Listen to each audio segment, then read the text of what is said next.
What's good, everybody? Jordan here, back with another video, and in today's video I'm gonna be going over and discussing a trade that I took last week on EurNzd on the 1 hour time frame and closing me with 63 pips, also equivalent to 3R.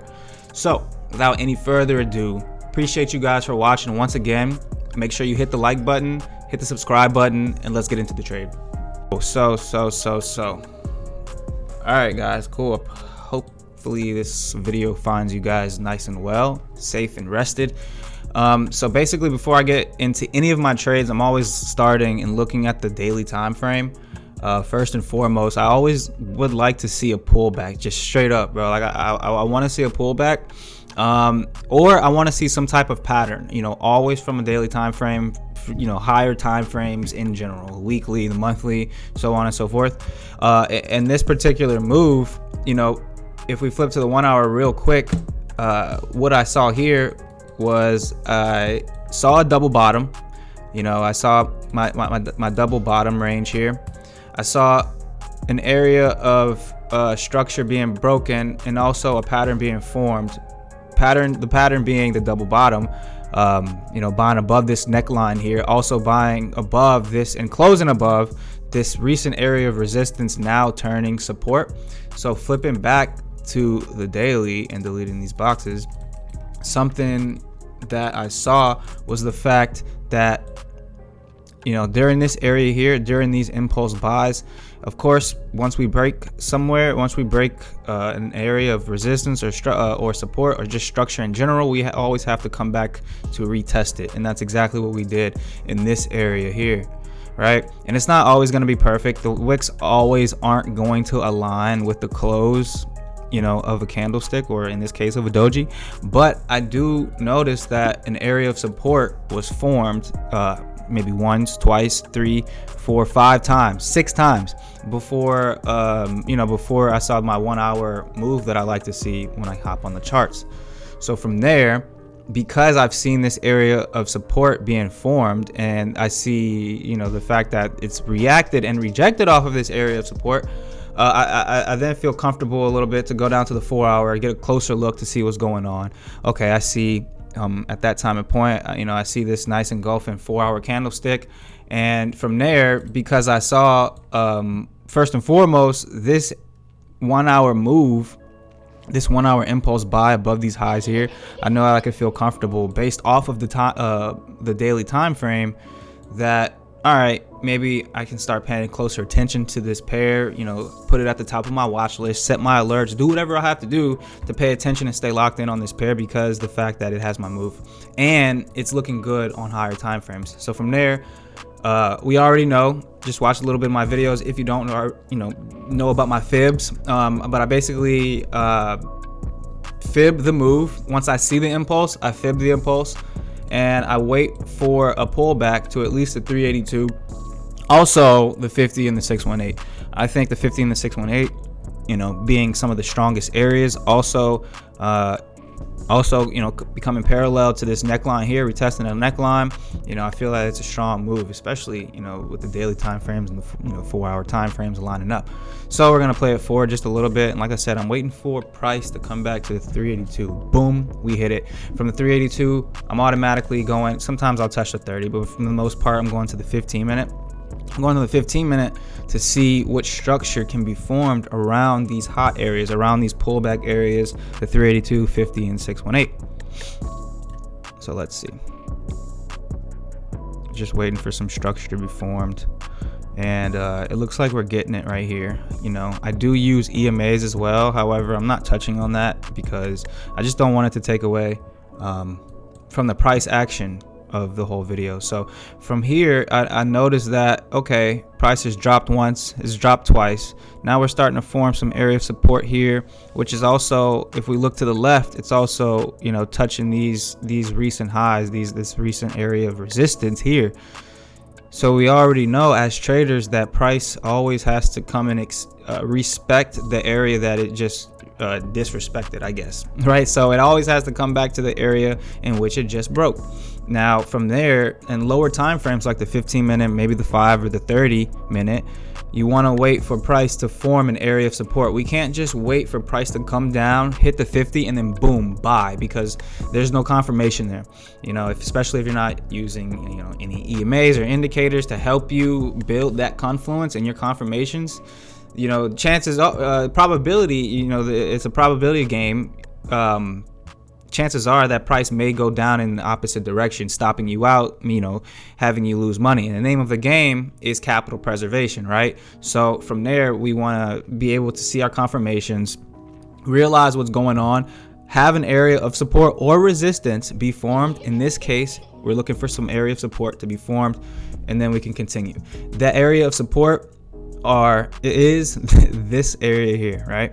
This area here is also lining up with this area here, right?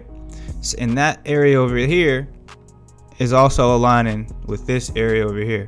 That area over here is also aligning with these areas here. So you always want to look to the left to see where price has previously gone and reacted off of. I can't stress that enough. Besides taking a trade off of a higher time frame and noticing the direction off of a higher time frame, I think that this is another important aspect just of this trading game, is to be able to look to the left, see where price has previously touched, reacted off of, and make your decision there. Also, that just helps you build confluence and just confirmations in general. And that's exactly what you want to do, guys. You just want to stack your confirmations, because if you don't stack your confirmations and you just go off of one confirmation, again, it's a probabilities game, and the probabilities dwindle and they drop a lot more when you have a less amount of confirmations. So with that being said, we're waiting for price to break above this area here, close above this box.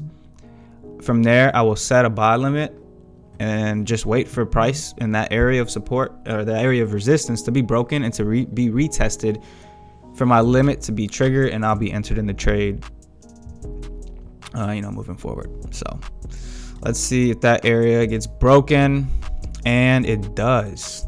Great. So I remember during this trade, I was like, all right, well, there was news at 7:30, and if you look at the bottom of the screen, at this point in this green candlestick, it's 7 o'clock.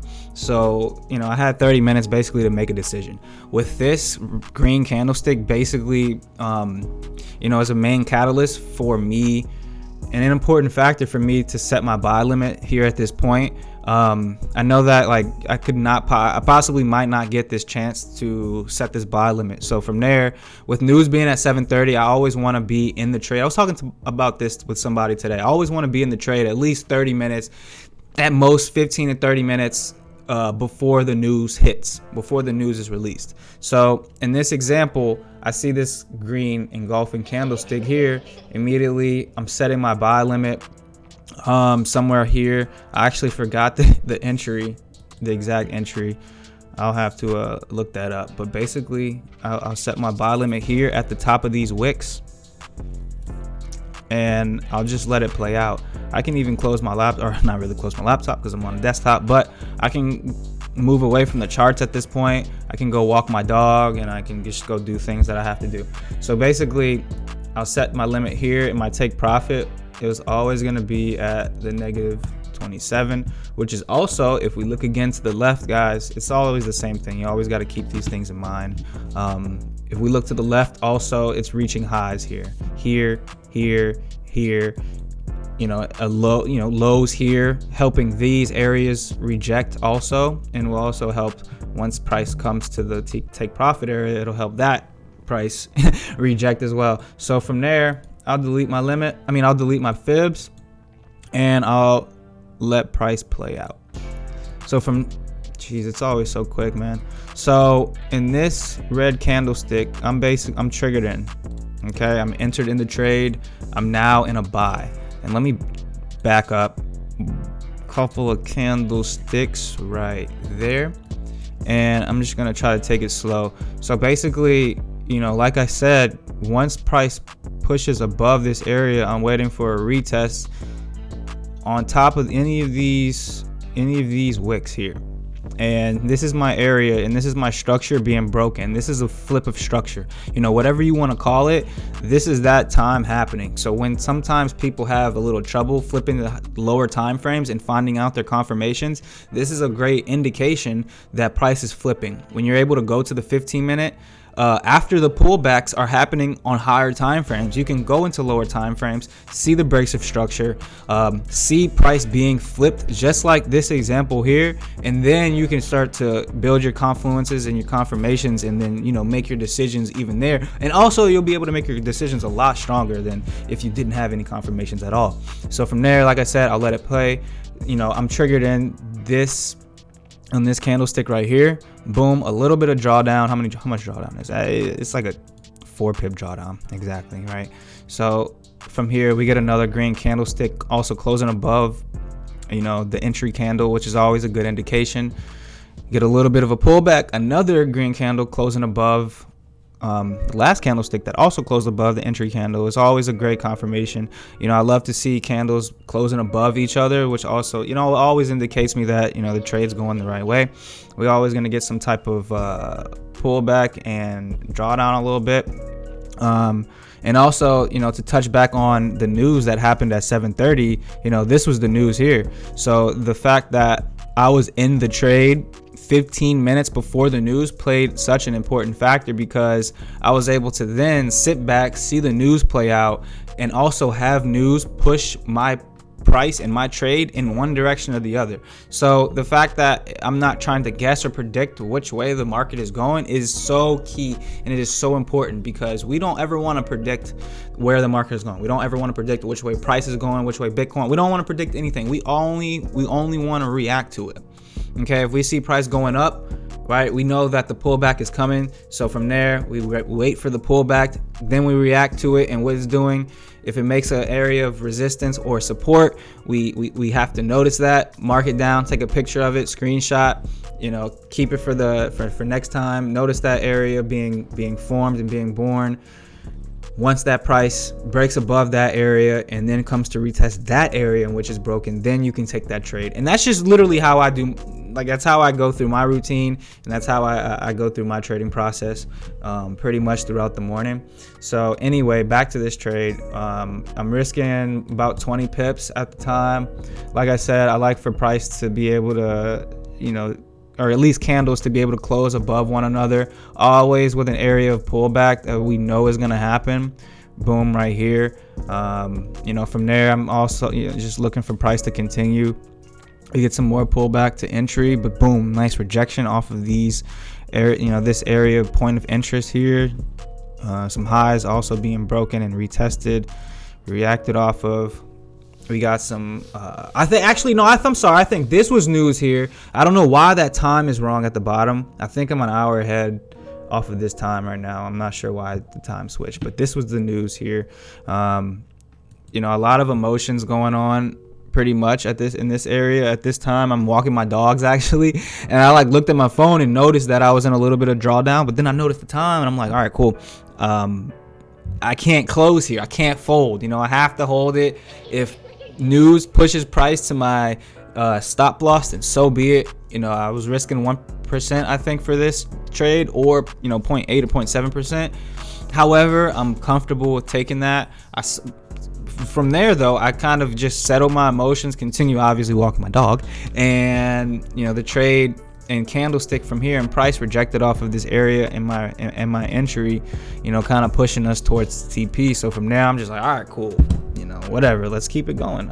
It's starting to look good, and then we get this nice engulfing 15-minute candlestick almost closing above the wicks in the range here. So from there, I'm just like, all right, we're home free. From there, I could put my stop loss to take profit in anything that goes against me. You know, I don't want to really be in this trade anyway. So from there, at this point, my trade is risk free. You know, you get a little bit of drawdown here, not really drawdown, but just a little bit of pullback, and then boom, at this area at 10:15 in 2 hours, I hit 63 pips, 3R, and that's the trade. And that was it, man. That was my day, honestly. It was 63 pips from my account.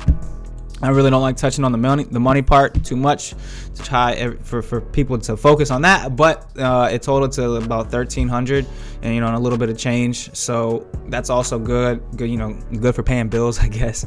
But I really just wanted to showcase and highlight, you know, the 63 pip trade, this 3R trade that I took last week, and make a video on it.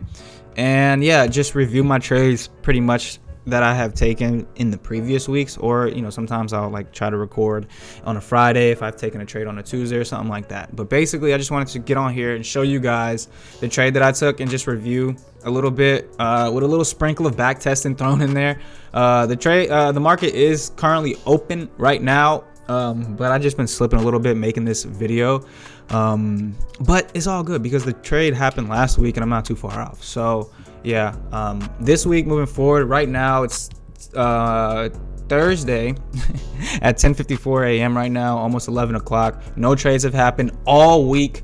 I'm thinking about calling it a week and just moving on to next week. I started another live account on Henkel Trade, and which is actually kind of dope because they double the deposit. They call it match depositing or deposit matching or something like that. And so basically whatever you deposit, you get that doubled in like equity or whatnot. So you basically get that doubled in your account. So if you deposit $10, then you're gonna have $20 to trade with. So I really like that aspect. So yeah, just a little bit of update right there. But with that being said, you guys, I think that's all I have today. I just, like I said, I just wanted to go over this trade real quick. I didn't want to make this video too long because I think that's honestly something that I've been working on, just trying not to become too long-winded and just to get the information in and then get out, just to throw it to you guys and make sure that you guys get it, and not a long aspect and not a long video, you know, to do so. There's a lot of pausing and shit that goes with it. So with that being said, I'm gonna sign off here, you guys. Y'all hit me up in the comments if you have any questions. Again, I appreciate you guys so much for watching. This was a trade from the 1 hour time frame on EurNzd. No trades this week, so I don't have any more I don't have much content from this week to bring forth or to make a video about. But anyway, I'll have some more content pushing along, so make sure you guys got those post notifications turned on. And yeah, again, hit the like button, hit the subscribe button. One more time, I appreciate you guys so much for watching. Thank you guys so much, and I'll see you guys in the next video. I'm out.